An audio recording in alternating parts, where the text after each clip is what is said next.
Warren Buffett wanted his fortune to benefit society, but in philanthropy, as in business, he wants value for his dollar. He thought that he wouldn't be very good at micromanaging the giving away of the money. Well, I've got some people where I'm saying you can give it away better than I can, so I'm turning it over to you, and you do a better job of giving it away that way. There we go. Bill Gates is a determined philanthropist. It's almost scary. You know, if I make a mistake with my own money, it just doesn't feel the same as to make a mistake with Warren's money. They are more likely probably to do more things to change the world, to cure diseases, to help people get an education than the federal government of the United States. In philanthropy, you're really tackling the problems that have defied intellect, important problems that people of intellect, people with money have tackled and thought about in the past and have had a tough time coming up with solutions. Most people would insist on having their own name on the money.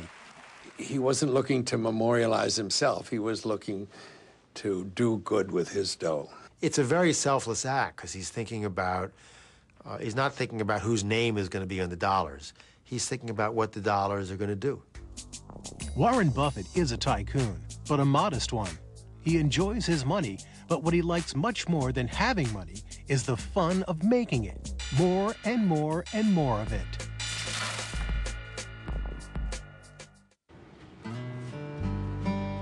Warren Buffett, who had enough spare change to give away $37 billion to charity, has remained the American everyman.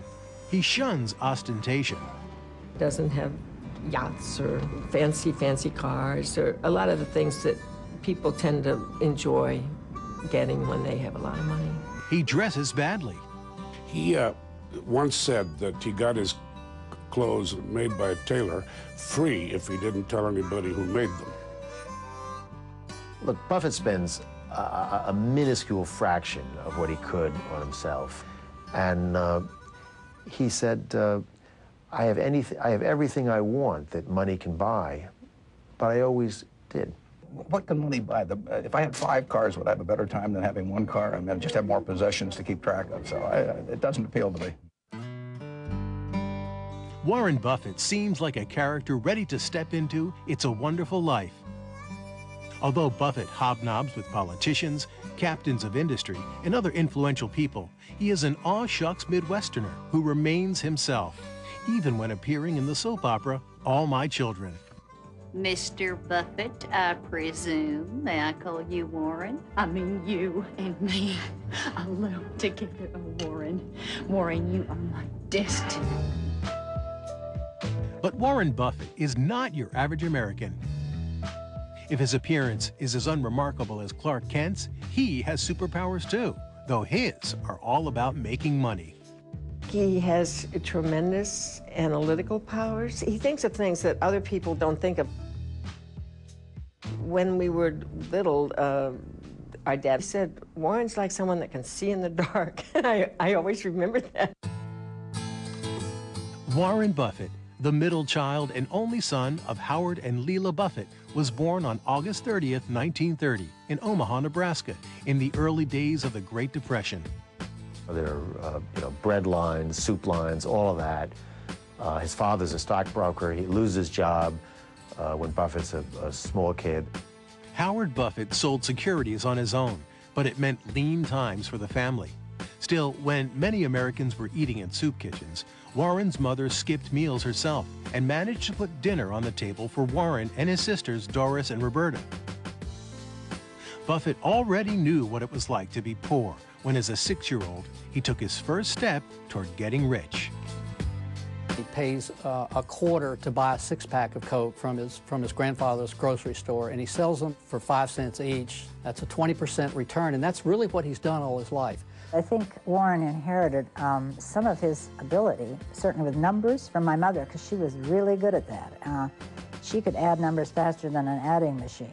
And from his father, he learned something equally important. You do not have to cheat or anything to make money. I think his influence on all of us was a strong sense of truthfulness, honesty, and setting standards for yourself. Warren really adored my father. Howard Buffett introduced his son to investing at an early age. Warren was only 11 when he and his sister Doris bought stock in the energy company City Service.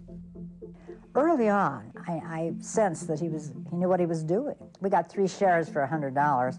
Of course, the stock went down. It went way down.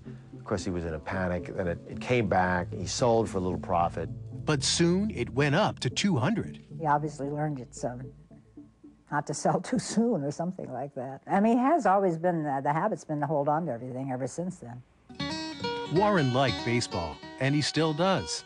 He had many friends and behaved like other boys, with one exception. He was kind of a regular kid, except that he did these sort of beginning business things that probably some other kids weren't doing. He would go to gas stations and collect bottle caps. And then he'd bring them home and spread out newspapers and sort them out. And essentially, he was doing what we would call now marketing reports. He was figuring out what was selling. December 7th, 1941. In 1941, when the Japanese attack on Pearl Harbor sent America to war, a date which will live. Warren's Republican father was the only person in Omaha willing to run against the party of the popular wartime president. To everybody's surprise, he won. Soon the family was living in Washington, D.C., and 14-year-old Warren was back in business, this time delivering newspapers for the Washington Post. My mother, she got up at 4 in the morning and would make him breakfast, and she really helped him. She wanted him to succeed, and winning and succeeding was very important to her. He distributed close to 500 papers each morning at the Westchester Apartments, and the job made him $175 every month, equal to many a full-time wage. He spent some of his money on Nebraska farmland and collected rent on it from a farmer. He always had businesses going, and by that time he was looking at stocks as well. Pinball machines became another money-making venture. With a mechanically minded school pal, he bought used pinball machines and installed them in barbershops. He was 16 or something like that, and he said to me, he said, I want to be a millionaire by the time I'm 30.